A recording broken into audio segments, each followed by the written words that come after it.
मोदी सरकार ने बहुत फैसले किए हैं 2014 से लेके, पर सबसे ज्यादा विवाद जिस फैसले को हुआ और मैं उनका बेस्ट फैसला भी वही मानता हूं, आर्टिकल 370 को, जो छाती पर भारत की छाती पर एक बोझ था, उसको खत्म किया है। वो के बाद बहुत चेंजेस हुई हैं जो मीडिया में चर्चा में नहीं आती, और सबसे बड़ी चेंजेस हुई हैं वहां की आबादी के लिए भी हुई हैं, और कश्मीरी हिंदू जो वहां पे से निकाले गए थे, कश्मीरी पंडित, उन सब के अंदर बहुत चेंजेस आई हैं। अनफॉर्चुनेटली वो मीडिया डिबेट्स में नहीं आती, क्योंकि एक दिशा बनाई हुई है ये दिखाने के लिए कि 370 किसी तरह से वापस आ जाए। सपने हैं, आएगा नहीं, पर कोर्ट में केस चल रहे हैं तो लोग ये बनाना चाहते हैं प्रेशर। कोर्ट के केस में तो कुछ भी हो सकता है, हम प्रिडिक्ट नहीं कर सकते। पर मुझे लगता है कि ये जो चर्चा से बाहर हो गई है बातों कि भैया 370 हटने के बाद चेंजेस क्या आई हैं, मैंने आपको बताया हुआ है। लैंड लॉज में क्या चेंजेस आई हैं थोड़ा आपको बताऊंगा। मॉल ऑफ श्रीनगर बन रहा है 5 लाख स्क्वायर फुट का, पहले क्यों नहीं बन सकता था, क्या चेंज आई है ये भी बताऊंगा आपको। तो ये सारी बातें हैं ही हैं। पर कुछ चेंजेस कश्मीरी पंडित्स को लेके जो उनको रिहैबिलिटेट किया गया। देखिए, कोई भी प्रदेश का प्रशासन बहुत इंपॉर्टेंट होता है, नौकरियां बहुत इंपॉर्टेंट होती है, रोजगार बहुत इंपॉर्टेंट होता है। क्या इसमें कश्मीरी हिंदूज का चेंज आया है? ये सारी बातें आपको एक एक करके बताता हूं कि आपको समझ तो आए। 370 हटा, पर हटने के बाद से अब तक सरकार ने क्या चेंजेस लाई हैं, जमीन पे क्या चेंजेस आई हैं, उन चेंजेस से क्या पैदा हुआ है, और क्यों इसीलिए इतना विरोध हुआ 370 हटाने का। अगर आप पहली बार जुड़ रहे हैं तो आप सब्सक्राइब कर लीजिए, जुड़ते रहिए। और मीडिया में आपको ये चर्चा, टीवी चैनल्स पे आपको ये चर्चा नहीं मिलेगी, क्योंकि ये बात वो दिखाना ही नहीं चाहते। पहली चेंज, और बहुत इंपॉर्टेंट चेंज है कि लगभग 1700 कश्मीरी हिंदूज को सरकारी नौकरियां दी गई हैं अलग अलग गवर्नमेंट डिपार्टमेंट्स में by Jammu and Kashmir administration ने। ये इसलिए किया गया है कश्मीरी फैमिलीज का रिहैबिलिटेशन हो पाए। आपको पता है जिनको किस तरह अपना देश, इन द सेंस अपना प्रांत, अपना प्रदेश छोड़ के जाना पड़ा था, they had to leave their state. तो उनको रिहैबिलिटेशन के लिए 1697 लोगों को 5 अगस्त 2019 370 हटने के बाद से नौकरियां दी गई हैं, और 1140 और को आइडेंटिफाई कर लिया गया। ये भारत की जिम्मेवारी है कि जिन लोगों को, बहुत कारण थे मैं उसमें नहीं जाऊंगा, भारत अपने ही देश में जिन लोगों को अपने प्रदेश को छोड़ना पड़ा हो, उनको रिहैबिलिटेट करे, उनको वापस अपने पैरों पे खड़ा करे, उनको सहायता दे, उनको सहयोग दे। तो ये किया गया है पहली चीज। इतना ही नहीं हुआ, इसके आगे आप दूसरी चीज पे आइए। लगभग 40,000 से ऊपर, 44,000 से ऊपर फैमिलीज आइडेंटिफाई की गई हैं जिनको रिलीफ देना है, जिनको रिहैबिलिटेट करना है, वो भी आइडेंटिफाई किया गया, वो हो रहा है। और ये सब कैसे होना शुरू हुआ, इसका एक पहलू लैंड लॉज भी है। आपको पता है 4 मुख्य कानून थे, 4 मुख्य कानून, जिन कानूनों की वजह से आप जम्मू कश्मीर में जमीन नहीं ले सकते थे। ये 4 कानून थे। Jammu Kashmir alienation of land act. Alienation means जमीन को, एलिनेशन ऑफ इंग्लिश वर्ड है, जमीन को एलिनेट करना, जमीन को बेचना, खरीदना, एक से दूसरे को जाना, उसको एलिनेशन बोलते हैं, एक से दूसरे को जाना। तो Jammu Kashmir alienation act 1938, big landed states abolition act 1950, Jammu Kashmir land grants act 1960, Jammu Kashmir agrarian reforms act 1976। ये 4 कानून वहां की डेवलपमेंट को रोकते थे। और मैं क्यों कहता हूं डेवलपमेंट को रोकते थे, क्योंकि वो किसी भी बाहर से आए हुए व्यक्ति को, जो जम्मू और कश्मीर का परमानेंट रेजिडेंट नहीं था, और परमानेंट रेजिडेंट एक ऐसी कैटेगरी थी कि ऑलमोस्ट इम्पॉसिबल थी वो सेटिस्फाई कर पाना, जो परमानेंट रेजिडेंट नहीं था वो जमीन ही नहीं खरीद सकता था। तो भैया कोई फॉरेन कंपनी या कोई इंडियन कंपनी वहां पे आके इन्वेस्ट कैसे करेगी जब जमीन ही नहीं खरीद सकती? तो सोचिए। और जिसको जमीन बेचनी है, मार्केट में कंपटीशन होता है, किसका फायदा होता है?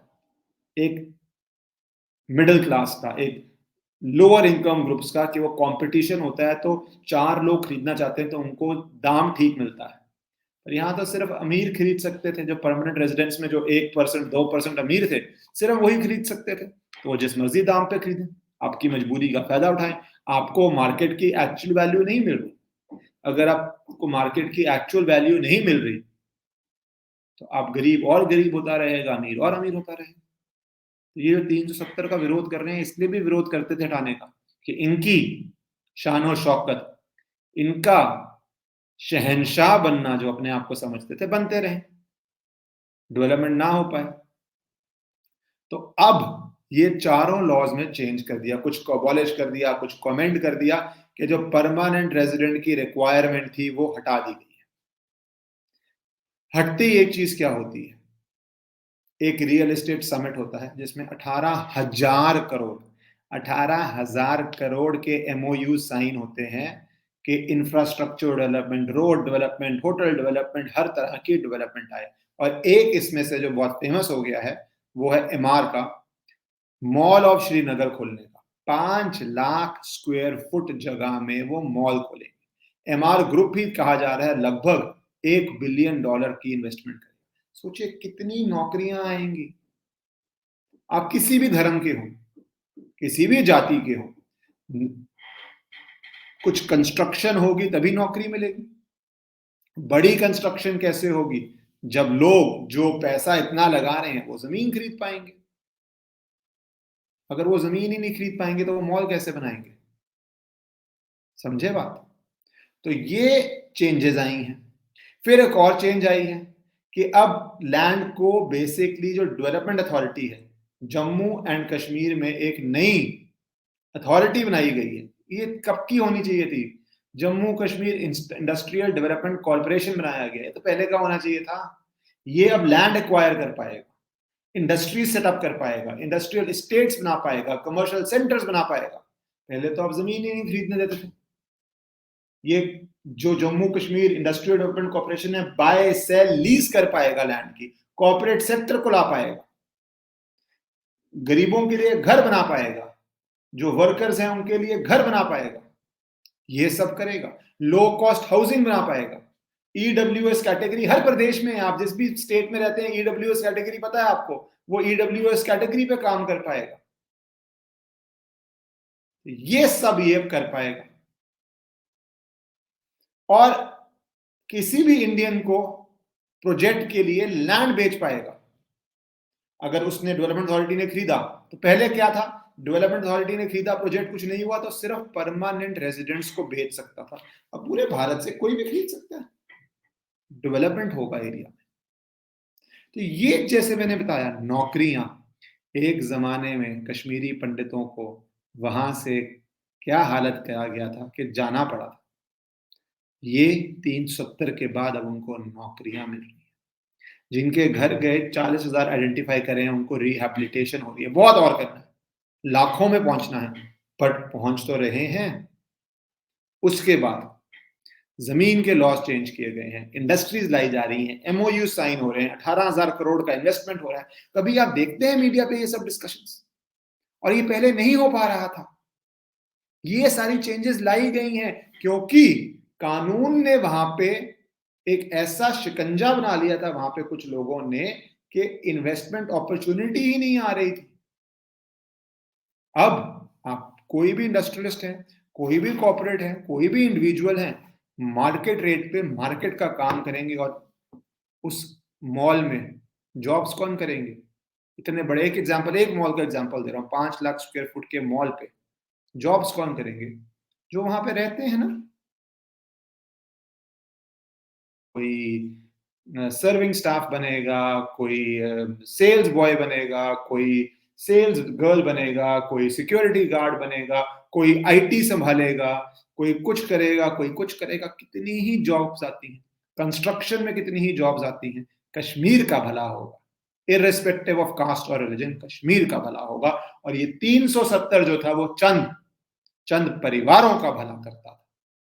इसीलिए इतना विरोध है और इसीलिए मीडिया में ये चर्चा नहीं होती कि कितना लॉस चेंज हुए हैं, कितनी इन्वेस्टमेंट्स आ रही हैं, कितनी नौकरियां मिल रही हैं, कितना जस्टिस हो रहा है। पर हमारा फर्ज है कि हम ये बात जरूर करें कि आपको समझ आए 370 हटने से फायदा क्या क्या हुआ है, क्योंकि वो लॉबी एक बैठी हुई है जो हमेशा प्रेशर बनाती है और कहती है कि हम पार्लियामेंट से दोबारा चेंज करवा लेंगे। मुझे लगता है वो शेख चिल्ली के सपने हैं कि पार्लियामेंट में दोबारा कभी ऐसा हो सकता है, पर फिर भी अगर आपको पता रहेगा तो आपका माइंड बहुत क्लियर रहेगा कि 370 हम कभी वापस नहीं आने देंगे। वो इतिहास का एक गंदा चैप्टर था, वो चैप्टर पार्लियामेंट ने उठा के फाड़ के फेंक दिया है। ये आपको बताने आया था और ये आपको पता होना जरूरी है।